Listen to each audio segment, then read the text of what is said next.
Enough Clipper. Hi, friends. Darth Momo here for another quick interview on this, or interlude on this Momo Flashback.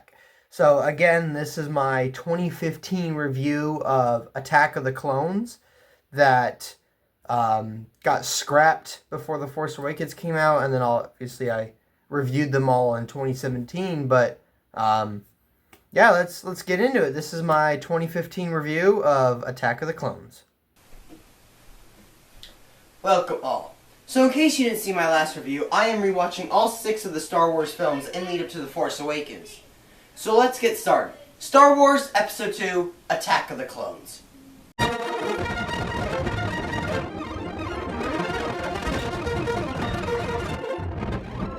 So apparently there's practically a political civil war going on.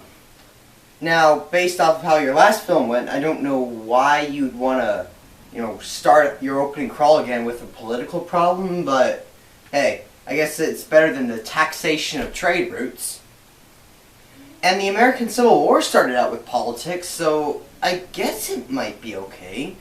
But here's where it starts out bad. Not even 30 seconds after the crawl, I've already been confused. Senator, we're making our final approach into Coruscant. Very good, Lieutenant. So, why does the bodyguard address her as Senator? We know the lady's a decoy. He obviously would have to know, so why? I mean, he should be able to obviously tell it's not Padme. Throughout this movie, I just have to stop and ask myself so many questions, such as, why does a bounty hunter hire a bounty hunter? Why don't these bounty hunters just send the droid with the worms in with a gun instead? And how do these worms know when R2-D2 is looking for them and when he's not? Like, there's little laser grid on the search. How are they able to avoid all this crap? How did Anakin know he'd catch the assassin, or at least survive the fall? Why does Zam Wesell change her form quickly? Why does it take a child to figure out why Kamino is missing? Why does this clone not look like Jango Fett? Jar Jar Binks. Doesn't he look like he's gonna rape Padme or something? He looks so unhappy when she pulls out. It's kind of funny, actually. Anakin is basically riding a terrible CGI horse. If Anakin and Padme, a famous galactic senator, and a well-known Jedi, are supposed to be hiding from assassins, why are they so frequently out in the public? Why does Count Dooku practically sell out Palpatine? Why does Yoda's eye colors constantly switch between yellow and black? And in the beginning, Palpatine says this: "My negotiations will not fail." What negotiations? I thought you were voting on the creation of an army, not negotiating. But the politics, I should say, were really minimized in this film. Like another thing we didn't like from The Phantom Menace. Although hardly in the film, it wasn't very much enjoyed. Such as this. That was a big slap in the face to fans. That's the look of, ha ha, I'm in this movie. And you can't say a damn thing about it. Pissed a bunch of people off. But that wasn't all of Jar Jar's involvement. When Padme has to leave Coruscant, she puts Jar Jar in charge of the opposition. I'm just sitting thinking to myself, why Jar Jar? Why not someone else with far more experience, like Senator Organa? He knows what he's doing. But nope, it's good old Jar Jar Binks who's placed in charge. Then he gets the entire Senate to abandon democracy. I just have to say, why the hell is someone like Jar Jar made a fucking senator? He put the bad guy in power. Now there's a theory out there that this was intentional. Well, keeping that theory in mind, it makes this scene more interesting. But what senator would have the courage to propose such a radical amendment? If only Senator Amidala were here.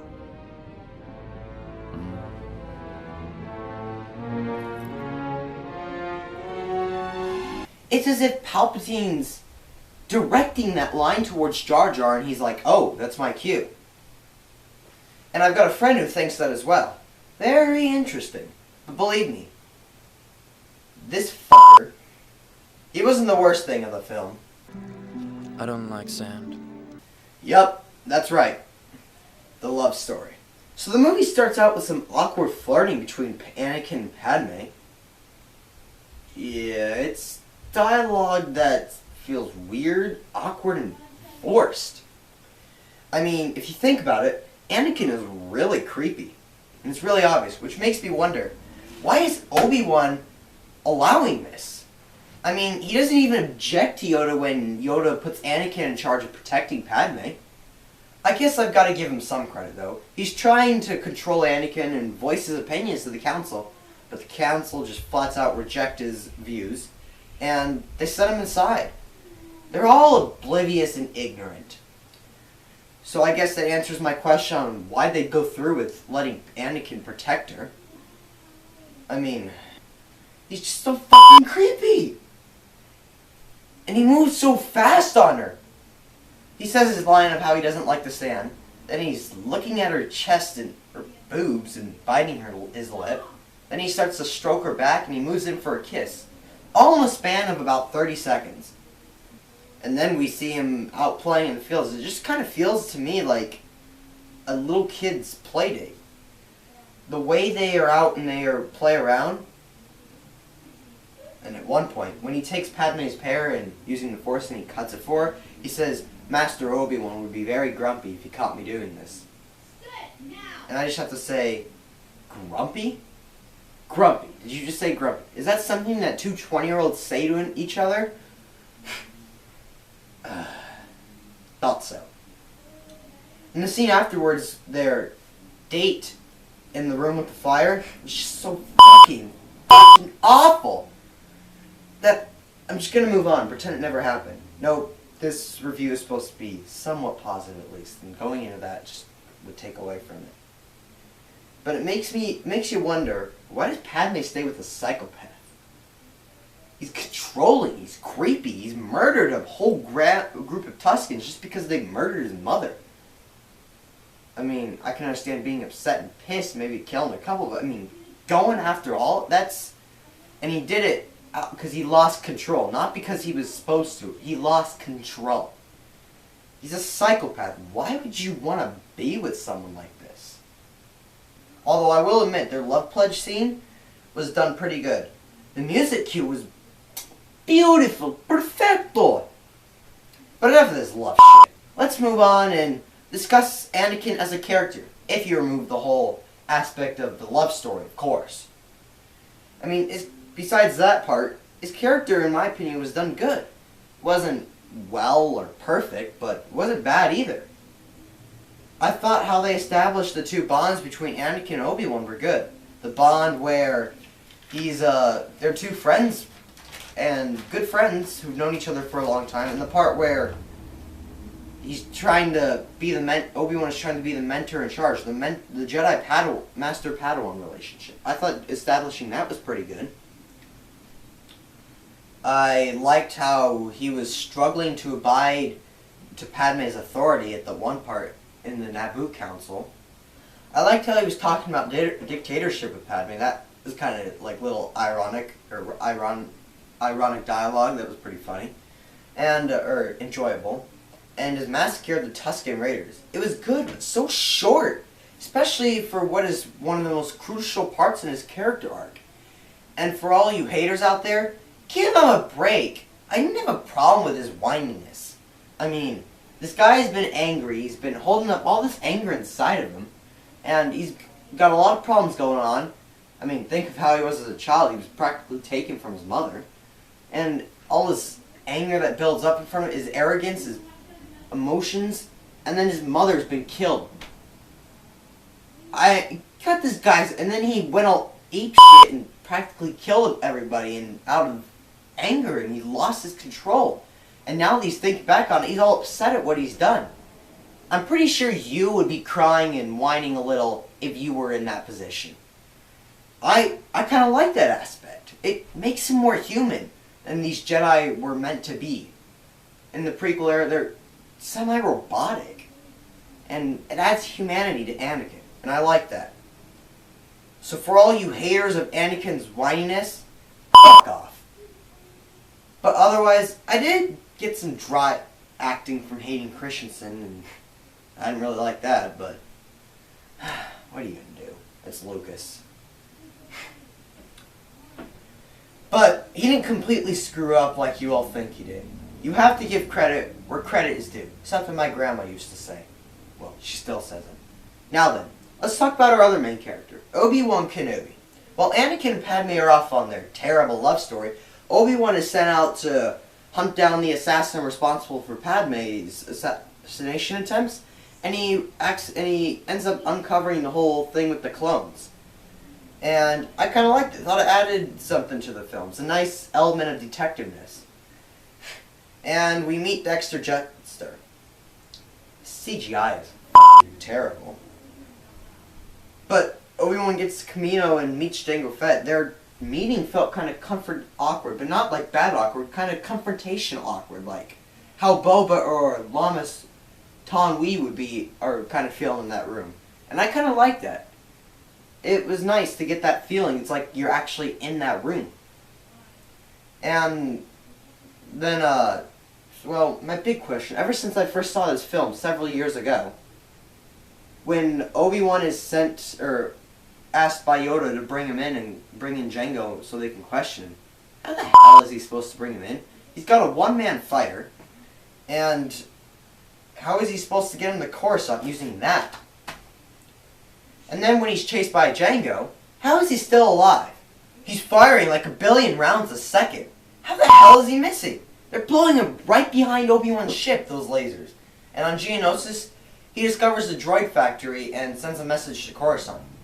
I found it such a major plot convenience that everyone just happened to be in the Chancellor's room when Anakin patched through the message. And speaking of Anakin, he gets the message and goes to help Obi-Wan. And when he gets there, we have the long, terribly looking, boring, and unneeded factory scene. Here's how it should have been done. They walk right into a room filled with a lot of Geonosians. Just have them get captured there. And if they had gotten captured there instead, it could have prevented us from that scene, and it could have prevented us from this bullshit. Yup. Apparently R2-D2 has rocket boosters. Do you know how many times that could have come in handy in the previous films? How about, for example, when he's stuck in the swamp on Dagobah? Or when he's trying to get off the sail barge in Jabba the Hutt's palace? Or in Jabba's sail barge, when he's trying to get off of it. How about when he's... Oh, let's see, here's a good one. On Endor, when Leia needs him to go open the door. He could have used his rocket boosters to get down there quicker. And how about when, Oh! And this gosh damn movie earlier on, when he's getting up the stairs. When he's stuck trying to get up them. Could have used them right there, right then. Aye, Lucas. And the arena scene was really dragged out as well. But finally we get some action. Wait a second. How did they all sneak into the arena? Oh well. We finally get some desperately needed kick-ass action. The Battle of Geonosis was awesome, but it had no build-up to it. No weight. Like, there was no climax or anything. Similar to The Phantom Menace. Both these movies actually, I find lacking certain needed elements of a story. Rising action, falling action, a climax, a resolution. All we got was exposition. Well, we didn't even necessarily get that. And we got unneeded exposition in these movies. These movies were exposition. Personally, it's all absent. Personally, that's my opinion. Instead, we get this bullshit.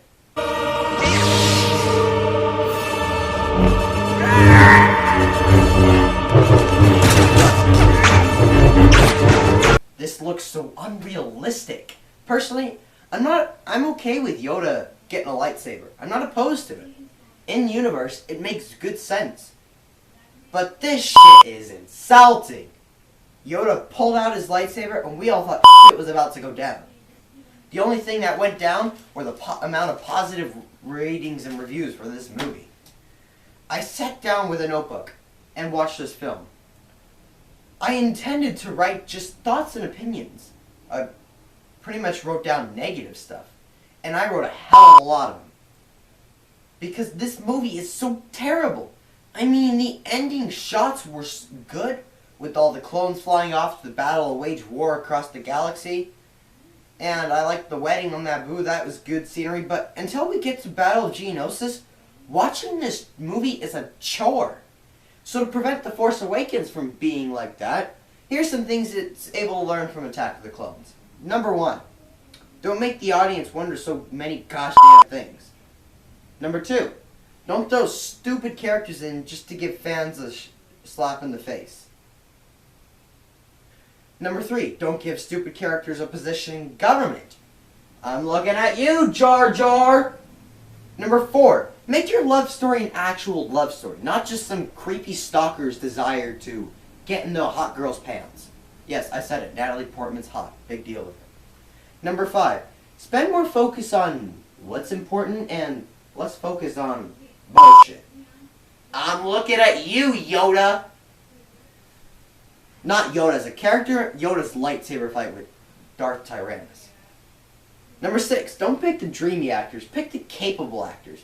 Yeah, I'm Hayden Christensen, many girls may find him hot, and that may give you an audience, Lucas, but this is one of the best known franchises in the world. I don't think you need to grow your audience much bigger. You've got it already. Focus. I said this in the last review and I'll say it again. Get the actors capable of delivering the part. Number 7. Make the CGI actually somewhat pleasant. You know, something that'll still hold up 2 years down the road. Number 8. Don't throw bullshit, boring, dragged out scenes in to just lengthen the plot, lengthen the movie. Yes, the factory scene, the arena, bullshit, boring, dragged out, long, unneeded, unwanted. Number 9. Don't retcon your previous movies, Lucas. Just please, please. Number 10. Produce and make actual lightsaber fights, not acrobatics. Well, that's all for this video. Thanks for watching. Next up, who's the youngling? So, that was my 2015 review on Attack of the Clones. I'd argue that was almost a cringier video than the Phantom Menace one was. There's a lot of arguments and presentation a lot of arguments I disagree with, and a lot of presentation that was very cringe. It was better shot than the Phantom Menace one, I think, but it was still presented horribly. Me reading off the notepad again, and the swearing, the vulgarity. Yeah, but again, I'm a believer in preserving history, and these were my thoughts and opinions almost 10 years ago. So I thought it'd be a fun little flashback. Obviously, my thoughts haven't changed too much on Attack of the Clones. I'm still not a big fan of it, but I'm able to appreciate it a lot more than I was back then. So thank you guys for joining in. The next one will be for the Clone Wars film. Darth Momo out, and may the Force be with you. Always. Thanks for watching. Please subscribe to the channel. If you liked the video, comment down below and hit that like button. Oh, and check out some of my other videos. I'm sure you'll find them in the light.